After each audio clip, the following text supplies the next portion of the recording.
आज जो माननीय उत्तर प्रदेश के high court, Allahabad high court की डबल बेंच लखनऊ में जो सुनवाई हुई हाथरस मामले को लेकर, उसमें सबसे बड़ी बात यह थी कि माननीय उच्च न्यायालय ने अपनी पावर का प्रयोग करते हुए सो मोटो नोटिस किया था, इसमें सो मोटो एक्शन लिया था।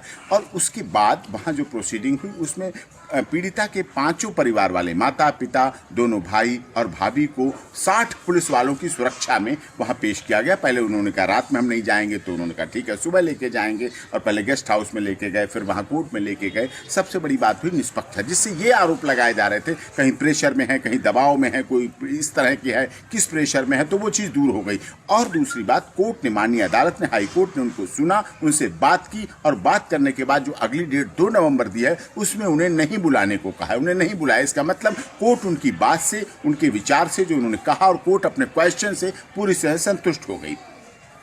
दूसरी बात, इसमें यह बात आई गई कि कहा गया केस को ट्रांसफ़र करने की। ये थोड़ी सी दुखद बात भी थी, क्योंकि केस ट्रांसफ़र आप वहाँ कह रहे हैं, उस माननीय उच्च न्यायालय में कह रहे हैं जहाँ उन्होंने खुद सो मोटो नोट किया और खुद एक्शन लिया। क्योंकि रात में अंतिम संस्कार कर देना पीड़िता का 2:30 बजे, ये मानवाधिकारों के खिलाफ था, मानवाधिकारों का उल्लंघन था, उसमें उचित नहीं था। लॉ एंड ऑर्डर मेंटेन करने की मैं मानता हूं जिम्मेदारी शासन प्रशासन की होती है, वो और व्यवस्थाएं कर सकते थे। इसी बात को सो मोटो नोटिस दिया गया और उस आधार पर ये प्रोसीडिंग हुई। तो उस आधार पर केस ट्रांसफर करने की बात जहां तक आती है कि हम यहाँ संतुष्ट नहीं, तो देश की माननीय न्यायालय अदालत है, कार्य न्यायपालिका है, उस पर हमें भरोसा करना पड़ेगा। दूसरी बात, आपको उत्तर प्रदेश पुलिस पे भरोसा नहीं, SIT पे भरोसा नहीं, अब देश की सबसे बड़ी investigation agency central bureau of investigation, वो तो कहीं ट्रांसफर नहीं होती। आप कहीं भी जाएंगे वो तो ट्रांसफर वो कर रही है, इन्वेस्टिगेशन कर रही है, जांच कर रही है, केस को टेक ओवर कर लिया है और उसको आगे प्रोसीड करेंगे। बात यह आती है, बात आरोपी जो भी नाम बताया, आपने पहले एक नाम बताया वो जेल में, उसके बाद आपने 3 नाम बताए, चारों आरोपी वो जेल में है। अब जेल से बड़ी जेल तो कोई नहीं होती ना कि और डबल जेल, ट्रिपल जेल और जेलें बना दी जाए। बात आती है SC/ST एक्ट का दुरुपयोग करने की, वो चीजें जांच में सामने आएगी। कोई किसी जाति या धर्म में पैदा होता है, इसमें उसकी जिम्मेदारी तो नहीं है ना, उसकी गलती तो नहीं है, उसके द्वारा तो नहीं हुआ है ना कि दुरुपयोग किया जाए। वो चीज प्रोसीडिंग में आ रही है, CBI जांच कर रही है।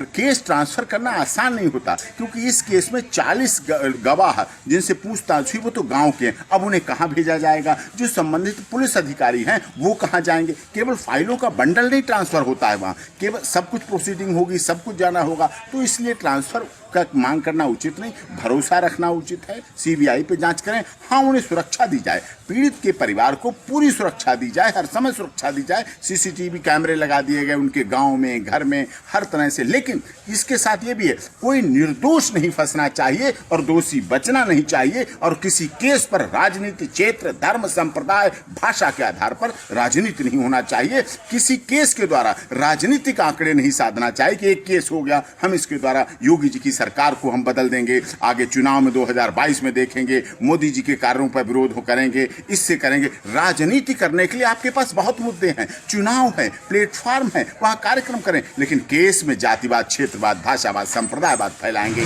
तो जातिगत खाई अगर आप समाज में पैदा कर रहे हैं, तो सवर्ण और दलित परिवार के बीच जातिगत खाई पैदा कर रहे हैं, वो गैर कानूनी भी, गलत भी है। और इसके द्वारा बाहर से फंडिंग हो रही है, बाहर से कार्य हो रहे हैं, सोशल मीडिया को करके किया गया, कई ID बनी, विदेशों से संचालित हुई, ये सब प्रश्न चिन्ह है और इस पर CBI जांच करेगी। आरोपियों की तरफ से मैं पूर्ण विश्वास के साथ कहता हूं, मुझे माननीय उच्च न्यायालय इलाहाबाद हाई कोर्ट पर भी भरोसा है, और जो प्रोसीडिंग देश की सबसे बड़ी अदालत सुप्रीम कोर्ट में हुई उस पर भी हमें भरोसा है। और प्रोसीडिंग, CBI इन्वेस्टिगेशन, सारे टेस्ट कराएं, नार्को टेस्ट, पॉलीग्राफी टेस्ट, जितने टेस्ट होते हैं सारे टेस्ट कराएं, हमें कोई आपत्ति नहीं है। बिल्कुल न्याय होना चाहिए, न्याय दिखना भी चाहिए, न्याय जल्दी होना चाहिए।